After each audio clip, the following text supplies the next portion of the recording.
अस्सलाम वालेकुम dear viewers and dear students, उम्मीद है आप अच्छे होंगे। मैं फिर आपकी खिदमत में हाजिर हुआ नए लेक्चर के साथ, पार्ट 2 के साथ। जैसे मोल का कॉन्सेप्ट मैं आपको सिखा रहा था, मैंने कहा इसे मैं 2 लेक्चरों में फाइनलाइज़ करूंगा। दूसरा लेक्चर अब मैं आपके सामने पेश करने वाला हूं। मोल को मैं 2 हिस्सों में, जैसे किसी ने मुझे मेरा पहला लेक्चर नहीं देखा है, लेक्चर नंबर 4, तो वो काइंडली देखे। उसके बाद लेक्चर नंबर 5 में जो अभी मैं रिलीज़ करने वाला हूँ, वो उसके ऊपर आप दोबारा से उसकी तरफ आ सकते हैं। ठीक, अब मसला ये है कि अब मोल को हमने 2 बुनियादों पे क्लासिफाई किया था। एक था क्वांटिटी की बुनियाद पर, जैसे क्वांटिटी की बुनियाद पर, जैसे एक मोल का मतलब क्या, दिस नंबर, ये क्या है, एवोगैड्रो नंबर है। इसे हम क्या कहते हैं, एवोगैड्रो नंबर। और ये बहुत बड़ा नंबर है। एवोगैड्रो नंबर का लेक्चर भी मैं आपके लिए तैयार करूंगा, उसमें मैं आपको सिखाऊंगा ये कितना बड़ा नंबर है। आपका मैथमेटिक्स फेल हो जाएगा। एक मोल में इतने पार्टिकल्स होते हैं। क्या मतलब पार्टिकल? पार्टिकल का मतलब है छोटा ज़र्रा। वो छोटा ज़र्रा एटम हो सकता है, मॉलिक्यूल हो सकता है, फार्मूला हो सकता है, कैटायन हो सकता है, या एनायन हो सकता है। मतलब इस नंबर के साथ मैं या एटम लिखूंगा, मॉलिक्यूल लिखूंगा, फार्मूला लिखूंगा, कैटायन लिखूंगा या एनायन लिखूंगा पर मोल, मतलब एक मोल के अंदर। जैसे पहले मैं आपको अर्ज कर चुका हूँ, मोल आपके पास एसआई यूनिट है, अमाउंट ऑफ सब्सटेंस का एसआई यूनिट काउंट किया जाता है। वो जो फिजिक्स में आप लोग 7 बुनियादी यूनिट्स पढ़ते हो, ये मोल उन्हीं कॉन्सेप्ट में आपके पास आता है। तो सब्सटेंस का मतलब क्या है, एलिमेंट। सब्सटेंस का मतलब क्या है, कंपाउंड। मतलब एलिमेंट की अमाउंट अगर हम लेंगे तो मोल में लेंगे, कंपाउंड की अमाउंट लेंगे तो मोल में लेंगे। 2 मासेस की बुनियाद पर मैं 2 को क्लासिफाई कर चुका हूं पिछले लेक्चर में।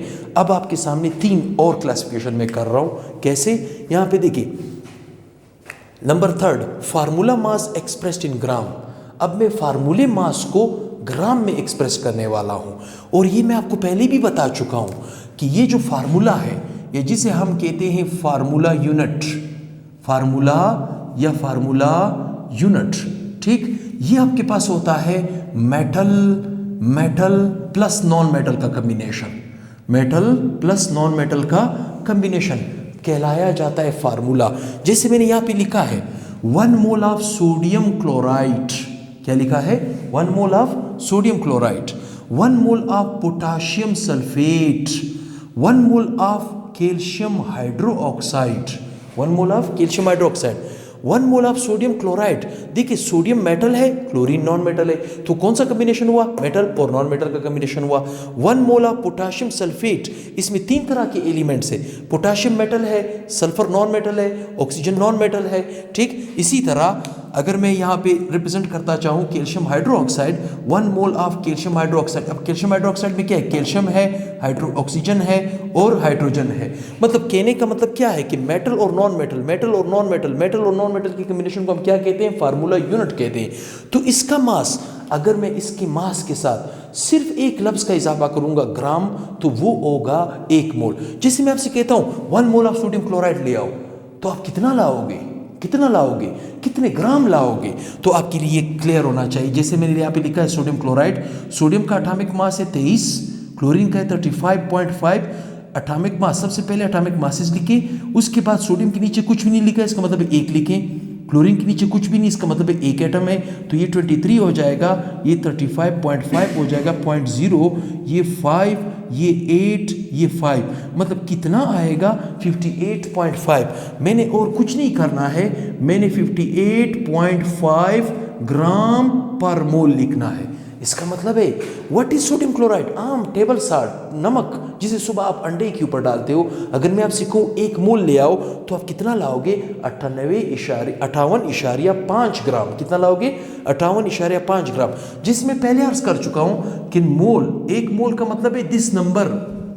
यहां पे तो मैंने 58.5 ग्राम लिया है पर मोल, मतलब 1 मोल में लिया है, तो 1 मोल की वैल्यू तो फिक्स्ड है, तो मैं वही नंबर लिखूंगा 6.0×10⁻23।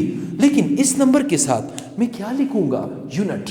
कौन सा यूनिट लिखूंगा, यहां पे फार्मूला है, तो इसके साथ मैं क्या लिखूंगा, फार्मूलास पर मोल।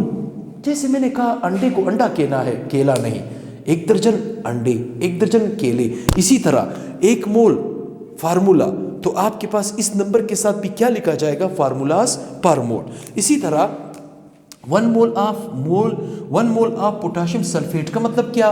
देखिए, पोटाशियम का एटॉमिक मास है 39, सल्फर का एटॉमिक मास है 32 और ऑक्सीजन का एटॉमिक मास है 16। ठीक, इनके एटमों के साथ इनको ज़रब दे दें।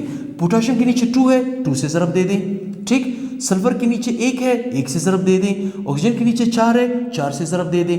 तो आप जब 39 को 2 के साथ मल्टीप्लाई करेंगे तो आपके पास कितना आ जाएगा? 18 एकासिल, ये आपके पास आ जाएगा 6 और 1 7, 78। कितना आ जाएगा? 78। और 32 को एक के साथ मल्टीप्लाई करेंगे तो 32 एकम 32। ठीक है, 16 को 4 के साथ मल्टीप्लाई करेंगे तो 64। जमा करें इसको, देन एडेड, आप इसको ऐड करें। जब आप इसको ऐड करेंगे तो ये 10 14 4 एकासिल, ये आपके पास 10 और 6 16 और 1 17, 16 और 1 17। कितना आया? 174। तो इसका मतलब है 1 मोल पोटाशियम सल्फेट का मतलब क्या है? 174 ग्राम पर मोल, 174 ग्राम पर मोल। और 1 मोल की वैल्यू फिक्स्ड है 0.6.022 ज़रबे 10⁻23। यहाँ पे आपने क्या लिया है? फार्मूला। तो इसके साथ यूनिट क्या लगेगा? फार्मूलाज पर मोल। अब देखिए, 1 मोल ऑफ कैल्शियम हाइड्रोक्साइड का मतलब क्या? कैल्शियम हाइड्रोक्साइड का, कैल्शियम का एटॉमिक नंबर है 40, ऑक्सीजन का एटॉमिक नंबर है 16, हाइड्रोजन का एटॉमिक नंबर है 1। इनको ज़रब दे दें। कैल्शियम के नीचे कुछ नहीं लिखा, इसका मतलब 1 है। ऑक्सीजन के नीचे 2 लिखा हो, देखिए ओल 2 है, मतलब ब्रैकेट के नीचे 2 लिखा हो, इसका मतलब ऑक्सीजन भी 2 है, हाइड्रोजन भी 2 है। ये भी 2 हो गए, ये भी 2 हो गए। तो 40 एकम 40, 16 दूना 32 और 2 एकम 2। जमा करेंगे इसको 4 7, तो कितना आ जाएगा? 74। कितना आ जाएगा? 74 ग्राम पर मोल कैल्शियम हाइड्रोक्साइड स्लैक्ट लाइम। ये आपके पास चूने का पानी होता है। अगर मैं आपसे कहूँ चूने का पानी मुझे 1 मोल ले आओ, तो कितना लाओगे? 74 ग्राम पर मोल, 74 ग्राम पर मोल। और 1 मोल की वैल्यू फिक्स्ड है 6.022 ज़रबे 10⁻23। यहाँ पे आपने क्या लिया? फार्मूला लिया है। तो आप इसके साथ क्या लिखोगे? फार्मूलास पर मोल। क्या लिखोगे? फार्मूलास पर मोल। ठीक, मतलब अगर मैं आपसे कहूँ कि 1 मोल सोडियम क्लोराइड टेबल साल्ट 1 मोल ले आओ, तो आप इस नंबर के पीछे ना फिरो, बल्कि सोडियम क्लोराइड का मोलर मास कितना है? 58.5 ग्राम। आपने इतना 58.5 ग्राम लाना है, जो कि 1 मोल के बराबर है, मतलब मैं इसके मोल बढ़ा भी सकता हूँ, कम भी कर सकता हूँ। ये हमारे अख्तियार में है, ये आपके अख्तियार में है। आप इसके मोल को बढ़ा भी सकते हो और कम भी कर सकते हो। ये था तीसरे नंबर पे formula mass expressed in gram. अब मैं इसमें कुछ चेंजेस लाऊंगा। जैसे मैंने तीसरी दफ़ा आपको कहा था कि तीसरे नंबर पे मैंने फार्मूलास पर मोल कहा था। अब मैं यहाँ पे कहने वाला हूँ 4th नंबर पे केटोनिक मास। क्या कहने वाला हूं? केटोनिक मास एक्सप्रेस्ड इन ग्राम। इसका मतलब है कि मैं यहां पे सारे कैटाइंस लूंगा। क्या लूंगा? कैटाइंस लूंगा, क्योंकि जब मैं कैटाइंस की बात करूंगा तो मैं कैटाइंस लूंगा, सारे के सारे मैं क्या लूंगा? कैटाइंस लूंगा। ठीक, सारे के सारे मैं क्या लूंगा? कैटाइंस लूंगा। कैटाइंस का मतलब क्या? कैटाइंस का मतलब है ऐसा आयन जिसके ऊपर पॉजिटिव चार्ज हो, ऐसा आयन जिसके ऊपर पॉजिटिव चार्ज हो। जैसे मिसाल के तौर पे मैं कहता हूं सोडियम का आयन, ठीक, फिर मैं कहता हूं NH4 अमोनियम का आयन, ठीक, फिर मैं कहता हूं H3O प्लस हाइड्रोनियम का आयन। ये आपके पास क्या है? सोडियम आयन, ये है अमोनियम आयन, ये क्या है? Hydronium ion. अब ये आयन पॉजिटिव चार्ज आता कैसे है? आप लोगों ने इलेक्ट्रोलाइसिस का प्रोसेस देखा होगा कि आप एक जार लेते हैं, ठीक, उस जार के अंदर आप एक वाटर सोल्यूशन डालते हैं, उसके अंदर 2 प्लेट्स डालते हैं, मेटालिक प्लेट्स, ठीक, मेटालिक प्लेट्स डालते हैं, उसे क्या करते हैं? बैटरी के साथ कनेक्ट करते हैं। बैटरी के साथ कनेक्ट करते हैं। एक नेगेटिव टर्मिनल, दूसरा आपके पास पॉजिटिव टर्मिनल। इस सोल्यूशन के अंदर, इस पानी के अंदर आप सपोज सोडियम क्लोराइड डाल दें। जब आप सोडियम क्लोराइड डालेंगे तो सोडियम क्लोराइड इलेक्ट्रिसिटी की वजह से स्प्लिट अप हो जाएगा, सोडियम आयन में कन्वर्ट हो जाएगा, क्लोराइड आयन में कन्वर्ट हो जाएगा। अब आप खुद सोचें, ये पॉजिटिव चार्ज किस प्लेट की तरफ दौड़ेगा? नेगेटिव चार्ज की तरफ। ये जो नेगेटिव चार्ज वाली प्लेट है, इसे हम कहते हैं कैथोड प्लेट। क्या कहते हैं? Cathode plate. वो चार्ज जो कैथोड की तरफ दौड़ता है उसे हम कहते हैं कैटाइन। उसे हम क्या कहते हैं? Cation, which having a positive charge. और वो चार्ज जो पॉजिटिव प्लेट का मतलब क्या है? एनोड की प्लेट। पॉजिटिव प्लेट कौन सी प्लेट होती है? एनोड की प्लेट। वो चार्ज जो एनोड की प्लेट की तरफ मूव करेगा उसे हम कहेंगे anions, which having a negative charge. इस वक्त मैं पॉजिटिव चार्ज की बात कर रहा हूं। किसकी बात कर रहा हूं? पॉजिटिव चार्ज की बात कर रहा हूं। ठीक, तो ये चीज आपके जहन में होनी चाहिए कि अगर एक एटम उसके ऊपर प्लस चार्ज हो तो कैटाइन, अगर एटमों का ग्रुप उसके ऊपर प्लस चार्ज हो तो भी कैटाइन, अगर एटमों का और ग्रुप भी हो और भी उसके ऊपर प्लस चार्ज हो तो आप उसे क्या कहोगे? कैटाइन। मतलब वो पॉजिटिव चार्ज जो कैथोड की तरफ भागेगा कैटाइन कहलाया जाएगा, पॉजिटिव चार्ज का मालिक होगा। वो चार्ज जो एनोड की प्लेट की तरफ भागेगा उसे हम एनाइन कहेंगे, which having a negative charge. लिहाजा अब आपको मैं एक कॉन्सेप्ट भी सिखाता हूं। अक्सर स्टूडेंट यहाँ पे काफ़ी कंफ्यूज होते हैं। कैसे कंफ्यूज होते हैं?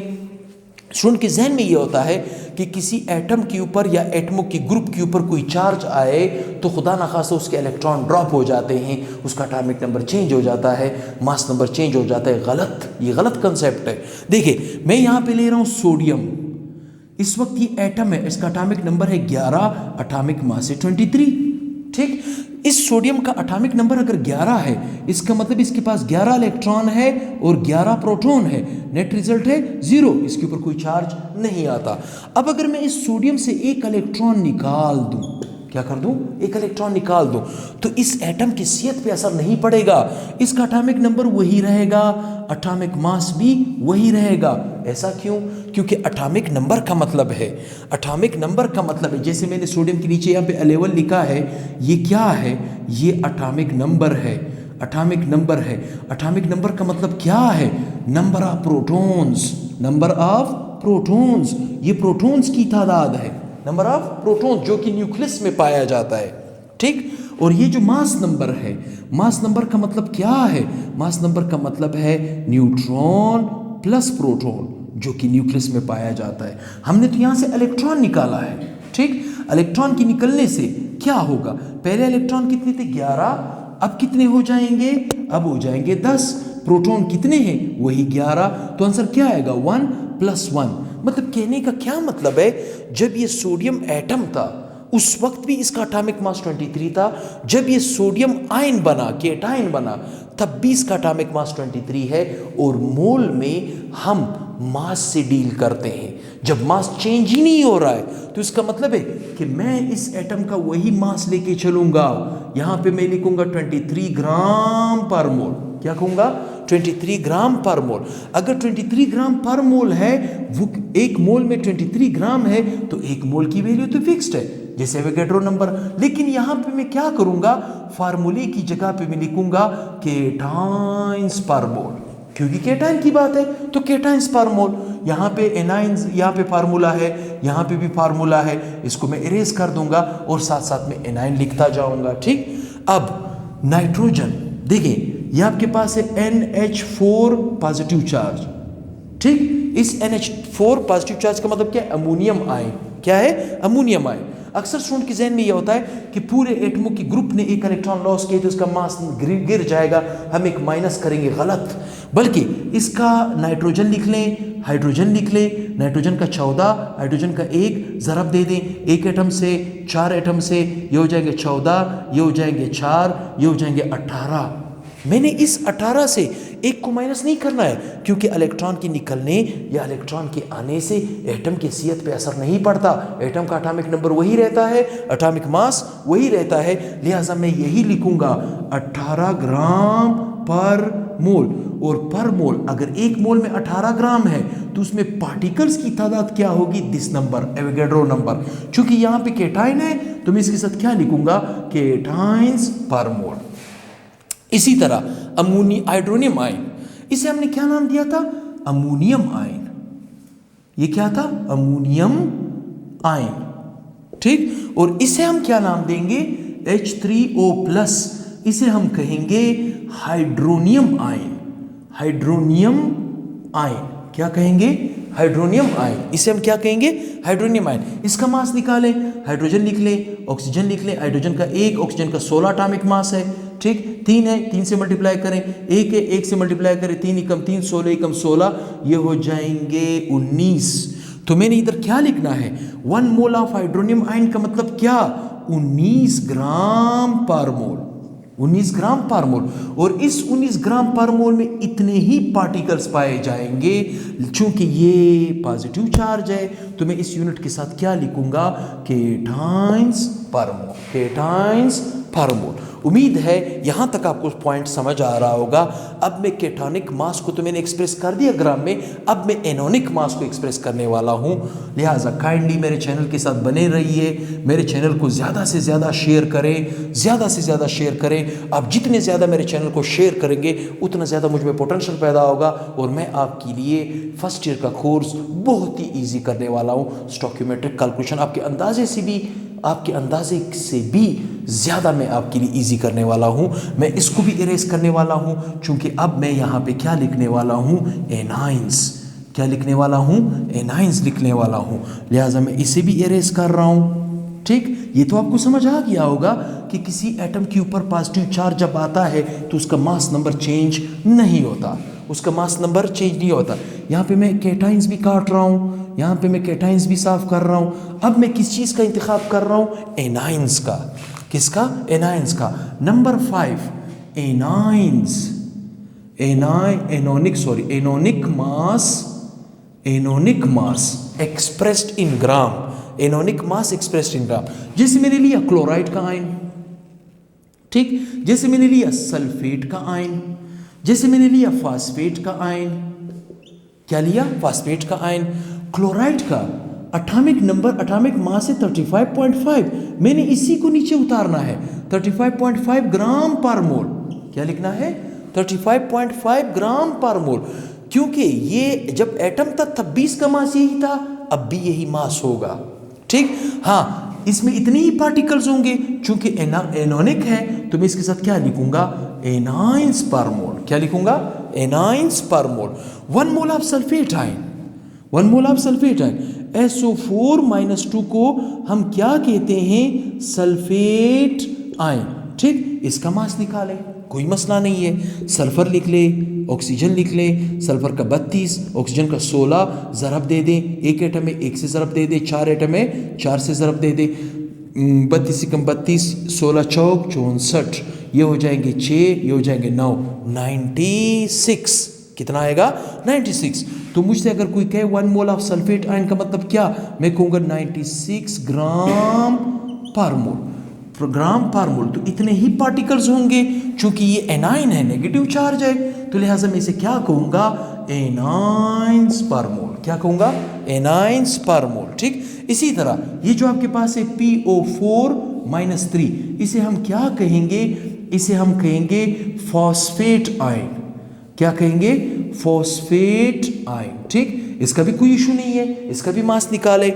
इसमें फास्फोरस है, इसमें ऑक्सीजन है। ठीक, फास्फोरस है, इसमें ऑक्सीजन है। फास्फोरस का एटॉमिक मास है 31, ऑक्सीजन का है 16, ज़रब दे दें। ठीक, एक एटम में 1 से ज़रब दे दें, 4 एटम में 4 से ज़रब दे दें, 31 एकम 31, ये आपके पास 16 चौक 64, ये हो जाएगा 5, ये हो जाएगा 9। तो कितना बन जाएगा, कितना बन जाएगा, 95 ग्राम पर मोल, जिसमें इतने ही पार्टिकल्स होंगे कि चूंकि ये 1 मोल में है, जो इतने ही पार्टिकल्स होंगे। यहाँ पे एनाइन है तो आपने क्या लिया, एनाइंस पर मोल।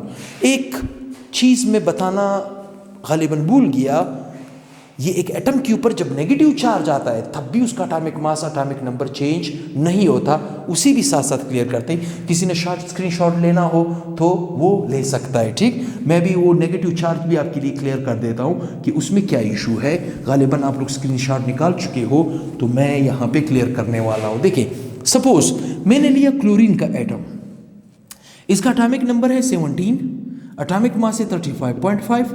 ठीक, अगर मैं इस क्लोरीन को एक इलेक्ट्रॉन दूं, सोडियम से तो मैंने इलेक्ट्रॉन निकाल लिया था, इसको मैं अगर एक इलेक्ट्रॉन प्रोवाइड करूं, ठीक, मैंने इसको इलेक्ट्रॉन प्रोवाइड किया, ठीक, क्लोरीन वही क्लोरीन रहेगा, इसका एटॉमिक नंबर वही एटॉमिक नंबर रहेगा, इसका मास नंबर वही मास नंबर रहेगा। न इसका मास नंबर चेंज होगा, न इसका एटॉमिक नंबर चेंज होगा। अलबत्ता जब ये एटम था 17, इसके पास इलेक्ट्रॉन थे 17 और प्रोटॉन थे 17, नेट रिजल्ट था 0, इसके ऊपर कोई चार्ज नहीं आ रहा था। लेकिन जब इसको मैंने एक इलेक्ट्रॉन दिया तो इलेक्ट्रॉन बढ़ा। पहले कितने थे? पहले कितने इलेक्ट्रॉन थे? 17। एक इलेक्ट्रॉन मैंने दिया तो 18 हो गए। प्रोटॉन कितने हैं? 17। प्रोटॉन कितने हैं? 17 पॉजिटिव। ठीक, प्रोटॉन कितने हैं? 17 माइनस से 18 प्लस 17, ये हो जाएगा 1 माइनस 1, तो इसके ऊपर क्या आ जाएगा? -1 चार्ज। तो कहने का क्या मतलब है, कोई एटम अगर इलेक्ट्रॉन देता है या इलेक्ट्रॉन लेता है, उसकी एटॉमिक नंबर, एटॉमिक मास कभी चेंज नहीं होता। और मोल के कॉन्सेप्ट में हमारा काम सिर्फ और सिर्फ एटम के मास नंबर के साथ होता है। उम्मीद करता हूँ ये लेक्चर आपको अच्छा लगा होगा, आपको पसंद आया होगा। अगर पसंद आया है तो इसे ज़्यादा से ज़्यादा शेयर करें, ज़्यादा से ज़्यादा वॉच करें और अपने दोस्तों को भी मशवरा दें कि इसी चैनल को फॉलो अप करें। इंशाल्लाह मैं आपके लिए स्पेशली मैं आपके लिए केमिस्ट्री का जो फर्स्ट ईयर के लेवल का कोर्स है, ये मैं आपके लिए बहुत ही आसान करने वाला हूँ। अब मेरा आपके पास स्टोक्योमेट्रिक कैलकुलेशन स्टार्ट होने वाला है, जो चक्कर बोर्ड की मदद से मैं आपको समझाने की कोशिश करूँगा। तो मेरे वीडियोस को देखें, मेरे वीडियो के साथ रहें। मेरे चैनल का नाम है Quetta science academy. Quetta science academy YouTube पे सर्च करें तो मेरे चैनल आ जाएगा। उसे सब्सक्राइब भी करें, लाइक भी करें। अगर कोई अच्छे कमेंट्स भी दे और उसे ज़्यादा से ज़्यादा देखी भी। इंशाल्लाह उम्मीद करता हूँ अगले लेक्चर के साथ फिर मिलेंगे। अल्लाह हाफिज़।